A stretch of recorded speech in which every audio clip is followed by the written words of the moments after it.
Hello students, today we are talking about our next chapter. Chapter 2 is matter around us pure. Okay, so first we are talking about pure substances.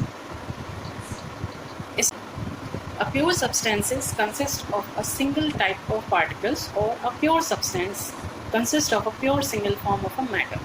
That means कि कोई भी substance pure तब होता है जब उसमें एक ही type के particles होते हैं, तब हम उसको प्योर सब्सटेंस कहते हैं. ठीक है, फॉर एग्जाम्पल आप डायग्राम में देख सकते हैं, जैसे कि यहाँ पर एक एलिमेंट, ये पूरा एक सब्सटेंस बना हुआ है जिसमें सारे के सारे एटम्स कॉपर के ही लगे हुए हैं. तो सारे के सारे पार्टिकल्स या एटम्स किसके हैं? कॉपर के ही हैं. तो इसलिए ये कैसा सब्सटेंस है? प्योर सब्सटेंस है. सेकेंड एग्जाम्पल में ये देखिए, आप सारे Fe यानी आयरन के एटम्स लगे हैं, तो ये कैसा सब्सटेंस है? Pure iron. Okay, clear? Okay, अब हम बात करते हैं कैरेक्टरिस्टिक्स ऑफ प्योर सब्सटेंसेस, यानी कि एक प्योर सब्सटेंस में क्या क्या कैरेक्टरिस्टिक्स होने चाहिए. तो first characteristic is a pure substance has fixed composition. Fixed composition मतलब है कि मान लीजिए आपके पास एक सब्सटेंस है वाटर. ओके, तो वाटर में आप देखो एक फिक्स प्रपोर्शन है, हाइड्रोजन के 2 एटम्स हैं और ऑक्सीजन का 1. करेक्ट? तो इसका रेशियो क्या हो गया? 2:1. जस्ट लाइक दैट H2SO4, यहाँ पर देखो हाइड्रोजन के कितने एटम? 2, सल्फर का 1 और ऑक्सीजन के 4. तो रेशियो क्या हो गया? 2:1:4. अमोनिया का देखिए NH3 और यहाँ पर इसका रेशियो क्या हो गया? 1 एटम इसका और 3 इसके, 1:3.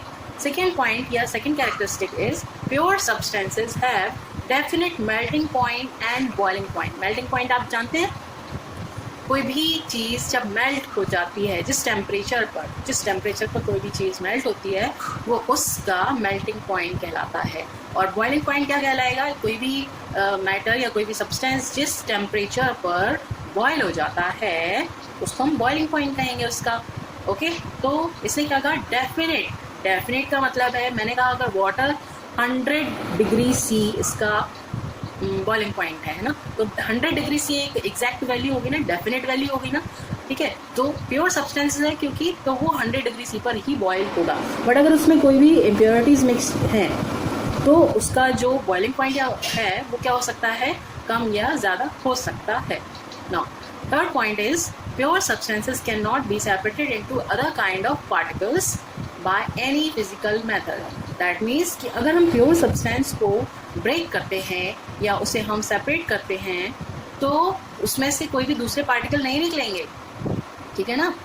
उसमें से, जैसे कि अभी हमने एग्जांपल किया था कि अगर तुम ये वाला सब्सटेंस है कॉपर, अगर तुम इसको सेपरेट करोगे, हाँ, तो कैसा पार्टिकल निकलेगा? इसी टाइप का निकलेगा ना. कोई इसमें कोई दूसरा पार्टिकल का है नहीं. करेक्ट? तो यही पार्टिकल निकलेंगे सारे के सारे. तो ये इनको हम क्या कर सकते हैं? इनको हम क्या नहीं कर सकते? सेपरेट नहीं कर सकते. ओके, किसी भी फिजिकल मेथड्स के थ्रू. अच्छा, एक बात और, फिजिकल मेथड्स मैंने जैसे कहा, तो फिजिकल मेथड्स का मतलब क्या हो गया? यहाँ पर आप पढ़ेंगे अभी फिजिकल मेथड्स में, जैसे कि आपने देखा होगा घर में जैसे फिल्ट्रेशन एक क्या हो गया? फिल्ट्रेशन एक फिजिकल मेथड हो गया. इसी तरीके के और भी सीविंग है, ये क्या है? फिजिकल मेथड्स हैं.